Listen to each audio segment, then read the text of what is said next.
Alright class, the last thing we're going to be doing with limits this year for e-learning is finding the limits algebraically. Basically all you have to do for that is plug in the x value that it's approaching into the function, and you should get it. We're going to also look at when you don't get it from that and what you have to do. Okay, so we're going to do a couple of these, but not all of them. So the first one's actually kind of, people get tricked up on it sometimes because it says as x approaches 1 of the graph y equals 7. Well, there is no x value to plug in, so the answer is just going to still be 7. The x is, it doesn't matter what the x is, the function will always be 7, so the limit will always be 7. Alright, that's the weird one. For number 2, the limit as x approaches 4 of x, well, plug 4 into x and you get 4. It's that simple. Alright, let's find some more to do. I'm going to just skip around. Let's try number 4. The limit as x approaches 2. Well, if I'm approaching 2, I put a 2 in. 3 times 2 is 6, plus 9 is 15. That would be the limit. And again, you can check these by graphing them. You can graph that as your y1. And you can look at when x is 2, what happens at the graph. That's another way to do it. Alright, let's pick another one. Let's do number 5. So I'm saying when x approaches -1 of this function, all I do is put a -1 in. Be careful on how you put this in though. When you square -1, you get a +1, so this stays 3, and then this is -5, so the limit will be -2. And that's all there is to it. Alright, number 6, you plug a 7 in. 5 times 7 is 35, plus 1 is 36, and the square root of 36 is 6. It's that easy. Now, I think you get the idea. This is what you should always do first. So let's scroll to the next page, or you guys could look at the next page of your notes. We don't have to do all of these. They're the exact same thing. Plug the number in, get the value. That's the limit. Okay? So let's go to, I'm calling this day 4, but it's the same day, when we have fractions. Alright, so let's look at number 1. You still start with plug in first, okay? And then I'm going to tell you what happens if we run into a problem. So first problem, we plug in 2 wherever we see an x, because that's what it tells us to do. So we get 3 times 2 squared plus 2 over 2 squared plus 2 times 2. 2 squared is 4, times 3 is 12, plus 2, we get a 14 on top. 4 plus 4 is 8. If we want to simplify that, we get 7/4. Alright, just like the other problems, we got a limit. The limit is 7/4. You plug it in. Alright, let's try it again. Let's do this one with 4. I get 4 squared minus 4 minus 12 all over 4 squared minus 16. Well, you guys should know that 4 squared is 16, so 16 minus 4 minus 12 is 0 over 16 minus 16 is 0. This is the indeterminate form.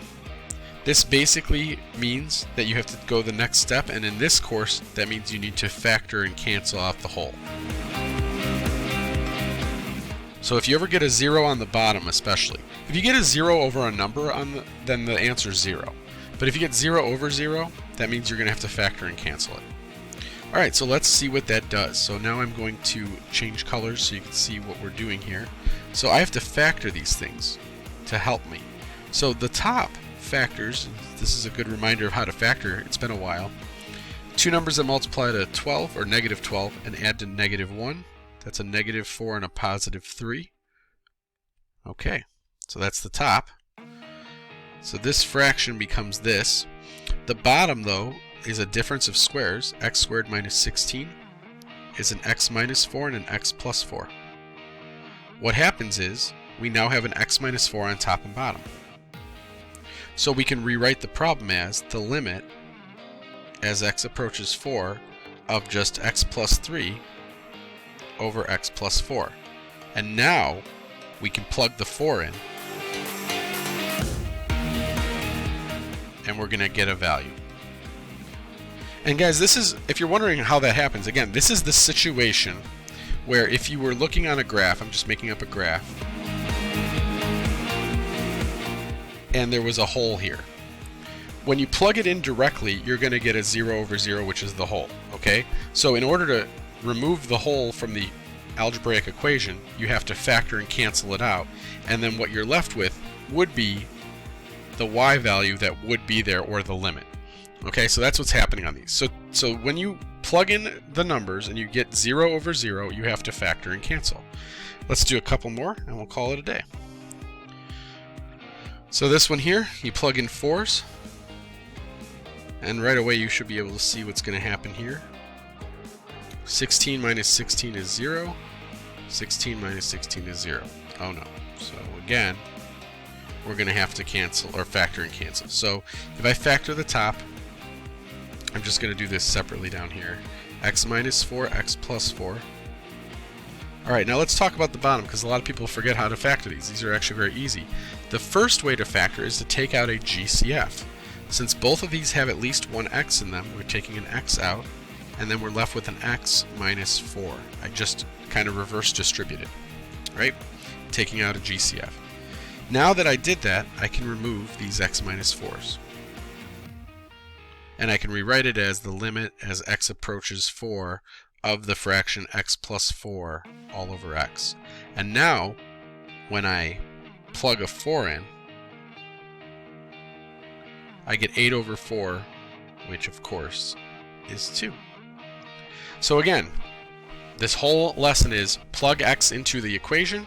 If you get a number, that's your answer. If you get 0 over 0, you have to factor and cancel somewhere. Alright, we're not going to do 5 and 6 because I took those off. But I'm going to do 4. Let's finish up with 4. Okay, so we have negative 5. So I plug in negative 5 in. I get negative 5 plus 5, quantity squared, over negative 5 squared minus 25. So negative 5 plus 5 is 0, squared is 0. Remember, when you square a negative, it becomes positive. So this is actually positive 25 minus 25, which is 0. So again, we have the indeterminate form. We're going to have to factor. Well, the top is already kind of factored. You can think of the top, the way that's written is the same thing as this. You guys should remember that, right? That's the top. The bottom is a difference of squares. So we have to split it by one of them being positive and one of them being negative. If you remember correctly, those are called conjugates. So anyway, let's keep going. I'm going to now rewrite, after I cancel out one of the x plus 5s, my problem now becomes the limit as x approaches negative 5 of the fraction x plus 5 over x minus 5. Now let's see what we get.